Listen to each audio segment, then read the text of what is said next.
Assalamualaikum warahmatullahi wabarakatuh. Kami dari kelompok 14 akan menjelaskan mengenai distribusi normal dengan anggota kelompok saya Nadia Alfiana Syuri Asani NPM 092 bersama rekan saya Susilianata NPM 056. Langsung saja masuk ke materi, yaitu mengenai apa itu distribusi normal. Distribusi normal ini merupakan salah satu dari distribusi yang memiliki probabilitas kontinu dengan bentuk simetrik dan cenderung mesokurtik. Distribusi normal ini untuk menggambarkan distribusi dengan variabel acak dan kontinu. Distribusi normal juga sering disebut dengan distribusi Gauss. Nah, grafik dari distribusi normal disebut kurva normal yang bentuknya itu seperti lonceng. Kemudian, mengapa distribusi normal itu penting? Nah, karena memiliki sifat yang terpakai untuk memecahkan permasalahan dengan situasi perlunya inferensi sampel. Kemudian, distribusi normal ini penting karena mendekati kenyataan sebagai distribusi frekuensi observasi dari beberapa fenomena. Nah, sebuah variabel random kontinu X ini disebut berdistribusi normal dengan rata-rata mu dan variansi tau kuadrat jika fungsi densitasnya ini sebagai berikut. Fungsi X, mu, tau sama dengan 1 per tau akar dari 2pi kali E pangkat min setengah dikali X min mu per tau kuadrat. Nah, untuk nilai X, mu, dan tau ini yaitu lebih besar dari mu tak hingga kurang dan tak hingga. Nah, untuk nilai dari pi ini yaitu konstan, yaitu 3,1416, kemudian E ini bilangan konstan yaitu 2,718, kemudian P ini parameter yang merupakan rata-rata untuk distribusi, dan tau ini parameter yang merupakan simpanan satu untuk distribusi. Kemudian distribusi tersebut direlasikan dengan X memiliki distribusi N mu, tau kuadrat. Apabila mu ini sama dengan 0 dan tau kuadrat ini sama dengan 1, maka akan diperoleh distribusi normal baku standar yang disebut dengan distribusi Z. Kemudian yang selanjutnya yaitu sifat-sifat distribusi normal. Yang pertama itu grafiknya selalu di atas sumbu datar X. Kemudian bentuknya itu simetrik terhadap X sama dengan mu. Yang selanjutnya memiliki satu modus sehingga merupakan kurva unimodal tercapai pada X sama dengan mu sebesar 0,3989 per tau. Yang selanjutnya nomor 4, asimptot terhadap sumbu X dimulai dari X sama dengan mu ditambah 3 tau ke kanan dan X sama dengan mu, 3 tau ke kiri. Yang kelima, memiliki titik maksimum yang berkoordinat mu, 1 per tau kali 2pi. Yang keenam yaitu memiliki dua titik belok yang berjarak tau dari sumbu simetri. Yang terakhir yaitu luas daerah grafik selalu sama dengan satu satuan. Nah, ini merupakan gambar kurva normal. Yang selanjutnya yaitu fungsi densitas distribusi normal baku. Nah, apabila tau ini semakin besar, maka kurvanya itu semakin landai atau disebut dengan platykurtik. Sebaliknya, apabila tau ini semakin kecil, maka kurvanya semakin tinggi atau leptokurtik. Nah, pada fungsi densitas normal, jika mu itu sama dengan 0 dan tau kuadrat sama dengan 1, maka diperoleh distribusi normal baku N 0,1 yang disebut distribusi Z dengan fungsi densitas. Fungsi Z sama dengan 1 per akar dari 2pi dikali E pangkat minus setengah Z kuadrat. Kita masuk ke teorema distribusi normal. Yang pertama yaitu teorema 9.2. Luas daerah di bawah kurva normal, baik normal biasa maupun normal baku, dan di atas sumbu X adalah satu satuan. Teorema 9.2 dapat dinyatakan dengan bentuk integral tak wajar sebagai berikut. Integral min tak hingga fx dx sama dengan 1 dan integral min tak hingga fz dz sama dengan 1. Yang selanjutnya yaitu teorema 9.3. Jika variabel random kontinu X memiliki distribusi normal N alfa, beta kuadrat, maka mu ini sama dengan alfa dan tau kuadrat sama dengan beta kuadrat. Nah, berdasarkan teorema 9.3, distribusi N yaitu alfa, beta kuadrat sering disajikan dengan N mu, tau kuadrat. Nah, dengan demikian distribusi normal biasa memiliki rata-rata alfa dan variansi beta kuadrat, sedangkan distribusi normal baku memiliki rata-rata 0 dan variansi 1. Kita masuk ke teorema 9.4. Kurva normal N mu, tau kuadrat memiliki beberapa sifat. Yang pertama, asimptotik terhadap sumbu mendatar yaitu sumbu X. Kemudian yang kedua yaitu simetrik terhadap garis X sama dengan mu. Yang ketiga, mempunyai titik maksimum yang berkoordinat mu, 1 per tau kali akar dari 2pi. Yang terakhir yaitu mempunyai dua titik belok yang berjarak O dari sumbu simetri. Selanjutnya yaitu teorema 9.5. Jika variabel random kontinu X berdistribusi n mu, tau kuadrat, maka variabel random z sama dengan x kurangi mu per tau berdistribusi normal baku. Nah, berdasarkan teorema 9.5, untuk mengubah dari distribusi normal biasa yaitu n alpha, beta berdistribusi normal baku yaitu n 0,1, bisa menggunakan rumus transformasi yaitu z sama dengan x kurangi mu per tau. Nah, pada distribusi normal biasa, peluang bahwa x terletak antara A dan B yang ditulis x lebih besar dari A kurang dari B dapat dihitung dengan menggunakan integral seperti bawah ini. Nah, disajikan tabel distribusi normal baku Z yang merupakan luasan daerah di bawah kurva normal baku dan di atas sumbu Z, serta dibatasi Z sama dengan 0 dan Z sama dengan Z kecil. Nah, tetapi sebelumnya kita mentransformasikan variabel X ke variabel Z dengan rumus Z sama dengan X dikurangi mu per tau. Maka nilai peluang bahwa Z terletak antara A dan B dapat dicari sebagai berikut. Dicari dari tabel kurva normal baku. Nah, dan selanjutnya yaitu hubungan distribusi binomial dengan distribusi normal. Distribusi binomial ini dapat dianggap sebagai distribusi normal apabila n cukup besar dan peluang kejadian yang dipersoalkan, yaitu theta sama dengan PA tidak terlalu dekat kepada 0. Kita masuk ke teorema 9.6. Jika X adalah distribusi binomial dengan rata-rata mu sama dengan n theta dan variansi tau kuadrat sama dengan n theta dikali 1 min theta, maka dengan mengambil limit dari distribusi untuk n mendekati theta hingga, maka Z adalah distribusi normal baku. Nah, dari teorema 9.6 ini dapat disimpulkan bahwa untuk mendapatkan distribusi normal baku dari distribusi binomial dilakukan transformasi dengan rumus yaitu Z sama dengan X dikurangi n theta per akar dari n theta kali 1 min theta. Nah, karena di dalam transformasi tersebut kita mengubah dari variabel random discrete yaitu distribusi binomial ke variabel random continue yaitu distribusi normal baku, maka harus diadakan penyesuaian. Nah, penyesuaian yang biasanya dipakai yaitu menambah dan mengurangi dengan nilai 0,5. Selanjutnya adalah contoh soal 1 yang A. Carilah luasan di bawah kurva normal baku yang dibatasi oleh Z sama dengan 0 dan Z sama dengan 1,24. Penyelesaiannya dapat dicari dari tabel kurva normal baku yaitu Z sama dengan 1,24, 1,24 menghasilkan luas 0,3925. Jadi luasan antara Z sama dengan 0 dan Z sama dengan 1,24 sama dengan 0,3925 dengan gambar kurva seperti di layar ini.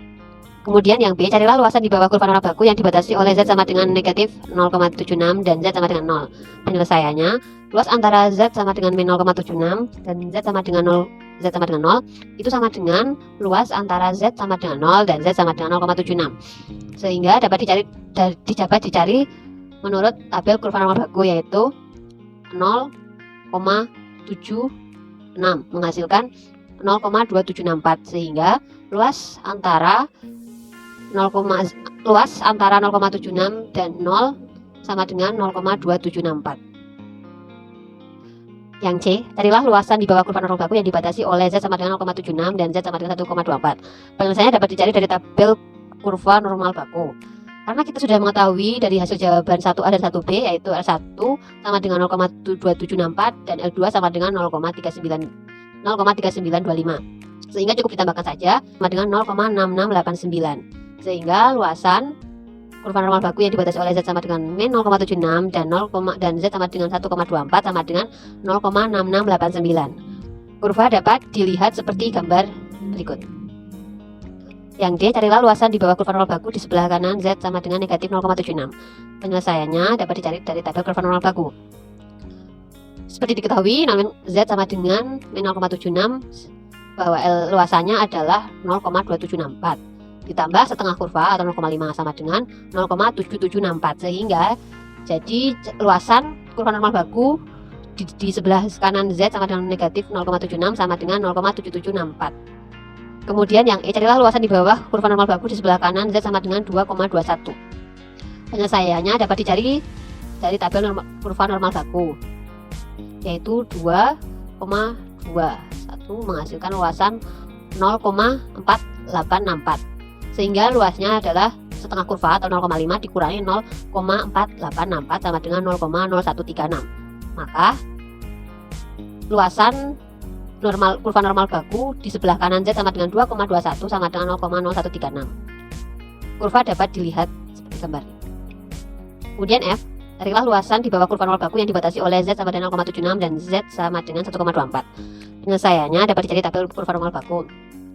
Seperti yang sudah diketahui dari jawaban sebelumnya, maka L1 0,3925 dan L2 0,2764, sehingga cukup dikurangkan 0,3925 dikurangi 0,2764 sama dengan 0,1161. Jadi luasan kurva normal baku yang dibatasi oleh Z sama dengan 0,76 dan Z sama dengan 1,24 sama dengan 0,1161. Kemudian contoh yang kedua, rata tinggi badan 2000 siswa kelas 2 SMU adalah 160 cm dengan deviasi bakunya 4 cm.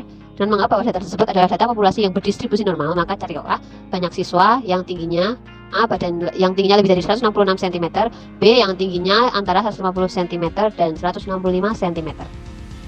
Penyelesaiannya yaitu tidakkan transformasi dengan menggunakan rumus Z, yaitu A X-nya sama dengan 166 sehingga Z-nya sama dengan 166 min 160 per 4 sama dengan 1,5. Luasannya yaitu setengah kurva dikurangi luasan dari 1,5 yang dapat dicari menurut tabel kurva normal baku menghasilkan 0,4332, sehingga luasannya setengah dikurangi 0,4332 sama dengan 0,068, sehingga P X lebih dari 166 atau P dari Z lebih dari 1,5 sama dengan 0,0668 dengan gambar kurva seperti yang ditampilkan. Jadi banyak siswa yang tinggi badannya lebih dari 166 cm adalah 0,0668 dikali 2000 siswa sama dengan 134 orang. Kemudian yang B, X1 sama dengan 150, maka Z1-nya 150 kurangi 160 per 4 sama dengan min 2,5, dan kemudian X2-nya 165, sehingga Z2-nya sama dengan 165 dikurangi 160 per 4 sama dengan 1,25. Kemudian dari masing-masing Z dicari di tabel normal baku menghasilkan 0,4938 dan 0,3944, sehingga luasnya cukup ditambahkan sama dengan 0,882. Gambar kurva dapat dilihat seperti di gambar itu, sehingga P antara 150 dan 165 sama dengan P antara min 2,5 dan 1,25 sama dengan 0,8882. Jadi banyak siswa yang tingginya antara 150 cm dan 165 cm adalah 0,8882 dikali 2000 siswa sama dengan 1776 orang. Kemudian contoh yang ketiga, rata skor tes masuk pegawai suatu perusahaan ialah 357 dengan deviasi bakunya adalah 35. Sesuai dengan informasi yang ada, dari seluruh peserta tes hanya akan diambil 10% saja. Berapa skor terendah yang diterima jika distribusinya dianggap normal? Penyelesaiannya yaitu dalam hal ini diketahui bahwa luas daerah yang diarsil ialah 10% atau 0,1. Berdasarkan tabel kurva normal, maka diperoleh X-nya yaitu 1,28. Harga X diperoleh sebagai berikut. 1,28 sama dengan X min 357 per 35. Kemudian dikali silang sehingga X min 357 sama dengan 1,28 kali 35. Jadi X sama dengan 401,8. Gambar kurva dapat dilihat seperti berikut. Jadi skor terendah yang diterima ialah 401,8 atau dibulatkan menjadi 402. Selanjutnya contoh yang keempat, seseorang mengikuti ujian yang soalnya berbentuk pilihan ganda dengan 4 alternatif jawaban. Namun seorang tersebut hanya menebak saja. Banyak soal ada 80 buah. Berapa peluang seseorang tersebut menjawab benar 25 sampai dengan 30 soal. Penyelesaiannya, peluang seseorang tersebut menjawab benar untuk masing-masing soal adalah theta sama dengan 1/4, sebab ada 4 alternatif jawaban. Berarti yang ditanyakan adalah P dari dengan X antara 25 sampai 30. Ada distribusi binomial. Sehingga mu sama dengan N kali theta sama dengan 80 dikali 1/4 sama dengan 20. Kemudian sigmanya sama dengan akar N kali theta kurung buka 1 min theta kurung tutup sama dengan akar dari 80 dikali 1/4 dikali 3/4 sama dengan 3,87. Dengan transformasi ke distribusi normal baku, maka yang dicari adalah P dengan X antara 24,5 dan 230,5, sehingga Z1-nya sama dengan 24,5 min 20 per 3,87 menghasilkan 1,16. Kemudian Z2-nya 30,5 dikurangi 20 per 3,87 sama dengan 2,71, sehingga P dengan X antara 24,5 dan 30,5 sama dengan P antara Z 1, dengan Z 1,16 dan 2,71. Luasan Z tersebut dapat dicari di tabel kurva normal baku dengan 1,16 menghasilkan 0,3770 dan dengan Z 2,71 menghasilkan 0,4996 sehingga dapat dikurangkan menjadi 0,4996 dikurangi 0,3770 sama dengan 0,1196. Jadi peluang seseorang tersebut dapat menjawab benar antara 25 sampai dengan 30 soal adalah 0,1196. Nah, selanjutnya ini ada latihan soal yang dapat kalian kerjakan sebagai evaluasi. Selanjutnya adalah program R. Contoh kasus yang kami ambil adalah analisis distribusi normal dalam pengukuran tinggi badan penduduk usia dewasa di kelas 02 Pendidikan Matematika Universitas Tidar. Langkah yang pertama yaitu membuat vektor tinggi badan yang berisi tinggi badan dalam sentimeter dari sekelompok individu. Kemudian kita blok dan Ctrl Enter. Kemudian langkah yang kedua, menghitung beberapa statistik dasar dari data tinggi badan yaitu min atau rata-rata tinggi badan, median tinggi badan, SD atau deviasi standar tinggi badan. Lalu kita blok dan Ctrl Enter.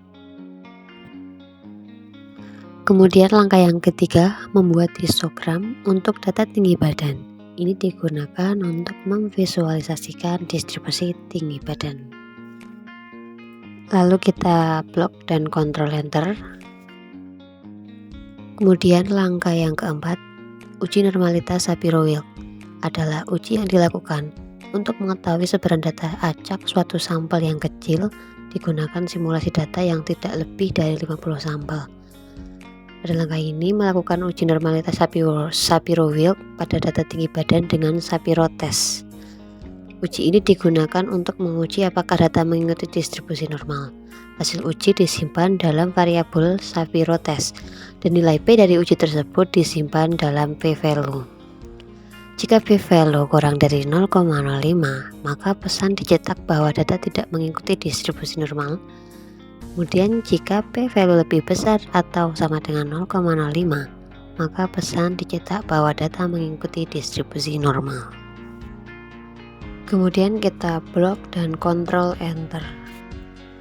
Langkah yang kelima, jika data dianggap mengikuti distribusi normal, dalam hal ini jika p-value lebih besar atau sama dengan 0,05, maka program mencetak beberapa parameter distribusi normal, yaitu rata-rata atau min tinggi, dan deviasi standar atau SD tinggi badan.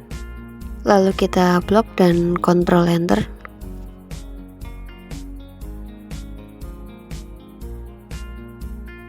Di sini kita mendapatkan output yang berada pada bawah sebelah kiri yaitu parameter distribusi normal, yakni min atau rata-rata menghasilkan 171,3 dan deviasi standar bakunya 6,241626. Kemudian pada output yang terletak pada pojok kanan atas yaitu hasil Shapiro test adalah min tingginya sama dengan 171,3, median tingginya 171,5, p-value-nya adalah 0,7552 sekian. Kemudian SD tinggi atau deviasi standarnya adalah 6,24162 sekian. Kemudian tinggi badannya yaitu data dari 1 sampai data 20. Nah, pada pojok kanan bawah menghasilkan output histogram tinggi badan yang dapat dilihat seperti di layar ini. Sekian yang dapat kami sampaikan, atas kurang lebihnya mohon maaf. Wassalamualaikum warahmatullahi wabarakatuh.